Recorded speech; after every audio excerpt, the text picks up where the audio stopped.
जय श्री राम परम प्रिय मेरे भाई बहन, अगर आप श्राद्ध करना चाहते हैं अथवा जानकारी चाहते हैं तो इस वीडियो को पूरा अवश्य देखिएगा। हालांकि श्राद्ध से संबंधित अत्यावश्यक लगभग 7-8 वीडियो का एक लिंक इसी नीचे वीडियो के डिस्क्रिप्शन में आपको मिल जाएगा। उसको देख करके डिटेल्स में जानकारी आप प्राप्त कर सकते हैं। यही नहीं, अगर आपको श्राद्ध करना है, सुपात्र अथवा योग्य ब्राह्मण आपको नहीं मिल पा रहे हैं, अथवा आपके पास समय नहीं है अथवा व्यवस्था नहीं है, तो आप हमारे चैनल के थ्रू आप ऑनलाइन श्राद्ध चाहे अयोध्या जी में, गया जी में, वाराणसी आदि में जहां भी संभव हो पाएगा वहां आप करा सकते हैं। विशुद्ध ब्राह्मणों का भोजन भी करा सकते हैं हमारे माध्यम से। अब हम आते हैं कि श्राद्ध में हमें क्या क्या करना चाहिए। एक तो आप लोगों ने सुना भी होगा कि हर व्यक्ति को तर्पण करना चाहिए। पुरुष ही नहीं, स्त्रियों को भी तर्पण करना चाहिए, बच्चियों को भी करना चाहिए जो कर सकती हैं। नहीं, कम से कम पुरुषों को तो अनिवार्य रूप से तर्पण अवश्य करना चाहिए। पूरे 15 दिनों तक, मतलब पूरे पितृपक्ष में अपने द्वार को, दरवाजे का जो मुख्य द्वार है उसको धो करके थोड़ा चावल, थोड़ा पुष्प अर्पण करना चाहिए। नित्य पूर्णिमा से लेकर के अमावस्या पर्यंत हमें तर्पण करना है। भले ही सप्तमी, अष्टमी, नवमी या किसी भी तिथि को हमारे पूर्वजों का श्राद्ध संपन्न हो जाए तो भी तर्पण हमें पूरे पितृपक्ष करना है। अब ये आता है कि हमारे परिवार से कई लोग ऊपर जा चुके हैं तो सारे लोगों का अलग अलग करना बहुत ही कठिन है। हाँ, अगर हम अलग अलग कर पाए तो बहुत ही उत्तम है। नहीं तो जिस दिन हमारे पिताजी का स्वर्गवास हुआ है अथवा पिताजी जीवित हैं, दादाजी का स्वर्गवास हुआ है, उसी दिन सारे पितरों का श्राद्ध होता है, उसी दिन हमें करना चाहिए।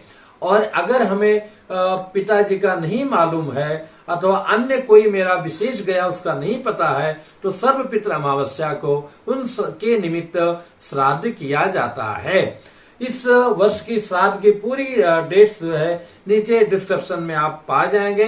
किस डेट को कौन सी तिथि का श्राद्ध करना उचित और उत्तम है। कई बार आदमी ब्राह्मणों को जिमाना चाहता है, ब्राह्मणों को बुला लेता है, पर होटल से भोजन मंगा लेता है अथवा होटल में ले जाकर जिमाता है। उसकी भावना तो बहुत ही अच्छी है लेकिन वो कार्य उचित नहीं है। उसी प्रकार से कार्य होगा जैसे दूध को पिलाने से उसका लाभ है, नहलाने से लाभ नहीं है। तो वहां पर यही होगा कि आप भले ही डबल पैसा खर्च कर रहे हैं पर वो निरर्थक जाएगा, क्योंकि श्राद्ध के भोजन में अशुद्ध भोजन, कुत्ता अथवा बिल्ली का देखा हुआ भोजन और दूषित भोजन, गंदे जगह पे बनाया हुआ भोजन, ये सब अमान्य होता है।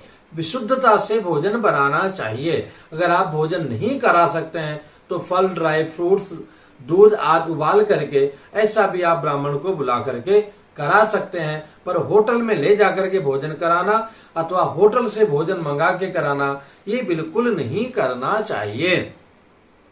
श्राद्ध कौन कर सकता है? तो सबसे प्रथम जो ज्येष्ठ पुत्र है, बड़ा पुत्र है, उसको करना चाहिए। अथवा वो असमर्थ है, अयोग्य है, अश्रद्धावान है, श्रद्धा उसके अंदर नहीं है तो छोटा पुत्र करे।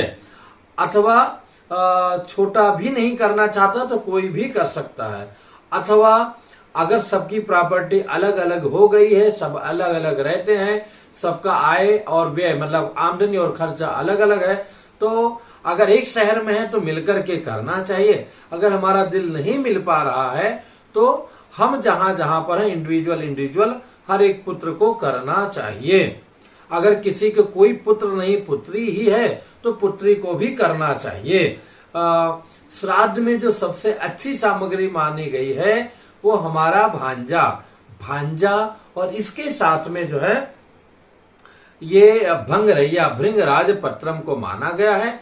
गंगा जल आदि नदियों, तीर्थों का जल माना गया है। और कुछ न मिले तो तुलसी दल तो सर्वोत्तम है ही।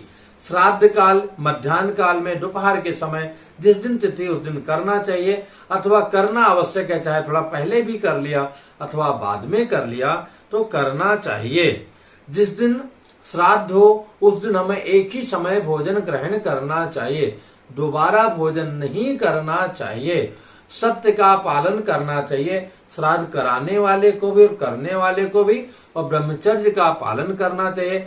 उचित तो है कि एक दिन पहले से ही अथवा क्या पूरे श्राद्ध पक्ष में लहसुन, प्याज, मांस, मदिरा इत्यादि का त्याग करना चाहिए।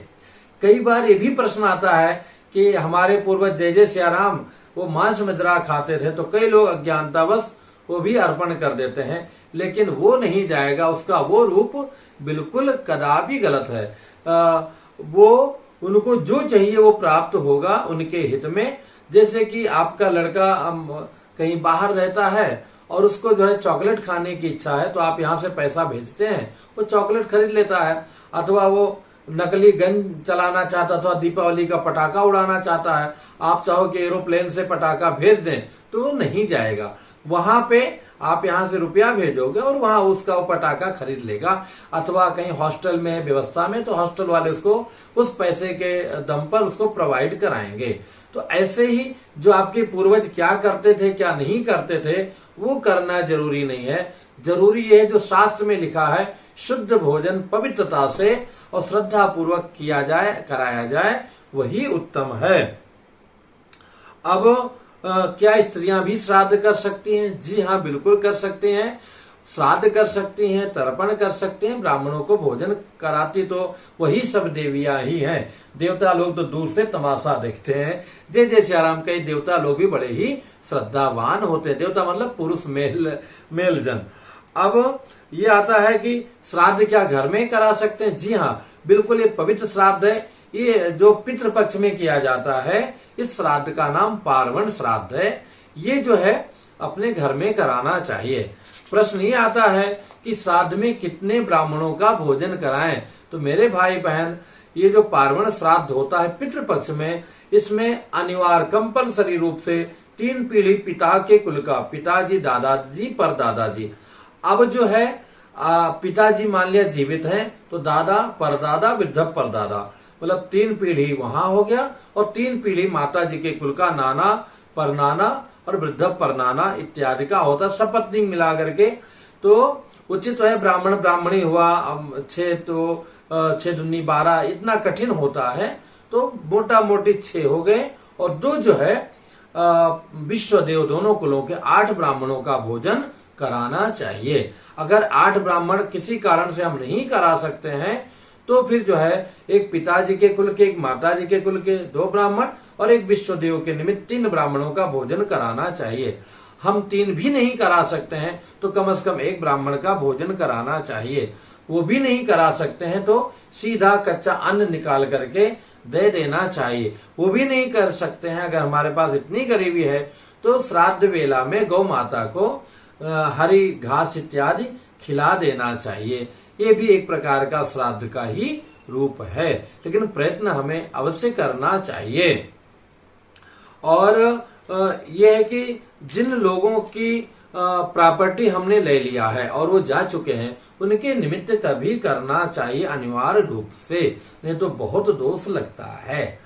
श्राद्ध में जो पिंडदान दिया जाता है अनिवार्य रूप से तो 6 पिंडा हुआ, लेकिन इस पार्वण श्राद्ध में जिनके चाचा चाची नहीं है, दादा दादी नहीं है, अथवा मित्र नहीं है, सखा नहीं है, गुरु नहीं है, मौसी मौसा नहीं है, जीजा नहीं है, फूफा नहीं है, किसी भी रिलेशन में जो जा चुके हैं, यहाँ तक आप अपने नौकर के नाम का भी पिंडदान कर सकते हैं। मेरे राम जी नौकर तो मैं उनको नहीं मानता था, पर मेरे गांव का भगेलू था जो पूरे मोहल्ला का ध्यान रखते थे, बड़े ही कड़क थे पर दिल के नरम थे।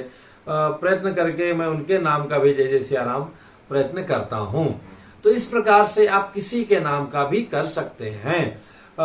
ये सबसे बड़ा कार्य होता है, और ये कार्य में जो है अनिवार्यता है, हम लोगों का कंपलसरी कर्म है, ये अवश्य करना चाहिए, इसमें आलस्य नहीं करना चाहिए। इससे संबंधित जो आपके मन में और भी प्रश्न रहेगा पूछिएगा, बताने का प्रयत्न करूंगा। मेरे ख्याल से मोटा मोटी जो है चीजें बता दिया। हाँ, जैसे ये कि केले का फल और केले का पत्ता श्राद्ध में प्रयोग नहीं होता है, और ब्राह्मण को जैसा कि बताया कि कच्चा अन्न इत्यादि भी हम दे सकते हैं अगर हम वैसा भोजन नहीं करा सकते हैं तो मेरे भाई बहन पूरे नियम से कीजिए, श्रद्धा से कीजिए, और उन सभी लोगों को मैं धन्यवाद देता हूं जो लगातार तर्पण का वीडियो देख करके सब लोग अपने पितरों को जल प्रदान करते हैं। पुनः मिलूंगा एक नई जानकारी के साथ में। समस्त पितरों की कृपा आप सभी पर बनी रहे। जय सिया राम।